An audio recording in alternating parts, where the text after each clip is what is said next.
Hi, and welcome to More Human, More Resources, the HR podcast for entrepreneurs. I'm Vicki Brown, your host and CEO of Vidamaneo Enterprises.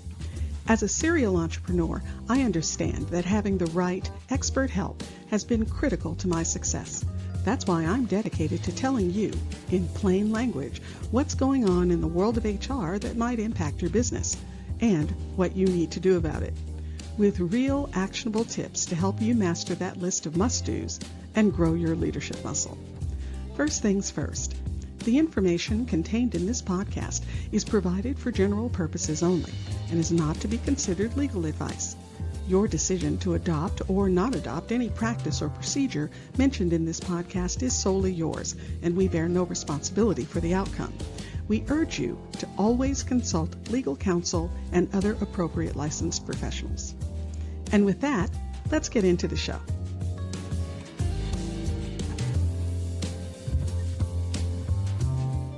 You're listening to Season 3, Episode 35.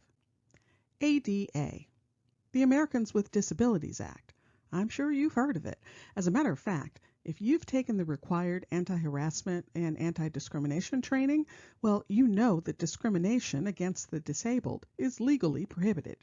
But the thing is, the ADA covers more than just you installing ramps in your workplace. It covers all types of discrimination. It has protections for hiring, ongoing employment, things like selection for promotion, termination protections, etc. There's one other area you may not consider under ADA, but it surely could be: dealing with performance issues. Now, just to get into the weeds a bit here, in order to claim discrimination, the employee generally has to prove that the employer knew or had reason to know of the disability. Well, it's that reason to know part that hangs everybody up. If an employee comes in one day and says, "Wow, I was in a car accident this weekend," does that mean you might have reason to know that a possible disability had happened? Okay, maybe not. Actually, only your labor counsel could tell you for sure. But if an employee comes in and tells you they have a back condition, well, that leaves little room for wiggle. It puts you squarely in the should have known category. So, how does this impact dealing with performance? Well, if the performance issue can be traced back to a disability, then you as an employer are obligated to enter into what's called an interactive discussion. Okay, stop rolling your eyes. It all just means that before you write David up for being late all the time, you preface the discussion first. Here's the formula we use. State the expectations of the job, tell the employee where they're not meeting the expectations, then, and this is the important part, ask them if there is any reason they know of that would impact their ability to perform the job up to expectations. Then, listen. You're listening for anything that might point, either directly or indirectly, to a physical or mental impairment. Now remember, and this is critically important, you are not going to do any type of evaluation of what the physical or mental issue is or isn't, how it might be impacting their performance or not, or anything remotely like that. You're simply listening for anything the employee says that could point to any type of disability. Now, what if David says something like, "Yeah, I know I'm late a lot, but my pain meds knock me right out. They make it really difficult to get up in the morning sometimes." Ding, ding, ding. Consider yourself squarely in the, "oh, this might be an accommodation issue" circle. Now again, you don't have to, and you shouldn't try to, figure that out right then and there, on the fly. Nope, if he says that, then you say, "Okay, thank you for that information. If you feel that it's impacting your ability to get to work on time, please provide documentation from your physician. Once we get that information, we can continue our discussion." And then end the meeting. Yep, end it right then and there. You see, you can't move forward with the disciplining process because you don't know if there are extenuating circumstances. So you have to end things there for now. Then you give them the job description that outlines the essential functions of the position so the doctor can be specific around where an accommodation might be needed. What's that? You're shaking your head and saying, "What job description?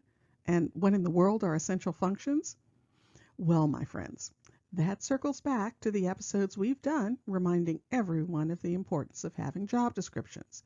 Good, clear, fully realized job descriptions. In fact, this is one of two standout times when you'll really want to have a good job description on hand. The other is when or if you're dealing with a workers' comp issue. So, check out Season 2, Episode 37 for details on how to put a good job description together. For now, back to David. So, you've given him the job description with essential functions for his doctor and a cover note, something like, "Please find the job description for David Smith attached. Please review the job description and essential functions and assess whether the patient can perform all job functions, and if not, which functions cannot be performed and why not." Now again, here I have to state what I end up saying in so many episodes, mostly because it's true. I am not an attorney, not even a little bit. So once you know you might be going down the accommodation path, it's critical to call your attorney right away. Don't sit on it. These things can move very quickly, and you'll welcome the professional legal advice. And once you get it, follow it. Don't start creating your own action plan. Just do what your attorney tells you to do, because again, these things can move very quickly and end up in a place that is not advantageous for you or the company. But just to give you an overview of what will probably come next, you get the doctor's documentation back. You enter into a discussion, called an interactive discussion, with the employee to brainstorm solutions and potential accommodations, things like schedule change for 4 weeks, etc.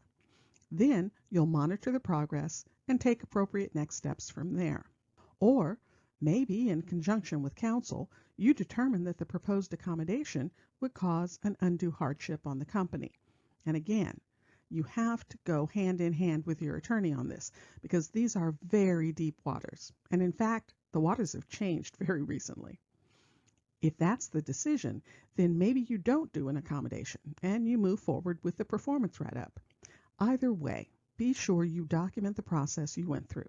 Because in 18 months, when you get a letter from David's attorney and the manager who oversaw the write-up is no longer with the company, you'll need something to tell you what happened when and how outstandingly lawful everything you did was. So, the takeaway here is keep your antenna up. And if you hear any statements that could possibly lead to disclosing any type of disability, well, step carefully, because believe me, it's not business as usual. If you found this information helpful, please leave a review and tell a friend. Thanks for spending the time. Until next week, same time, same place.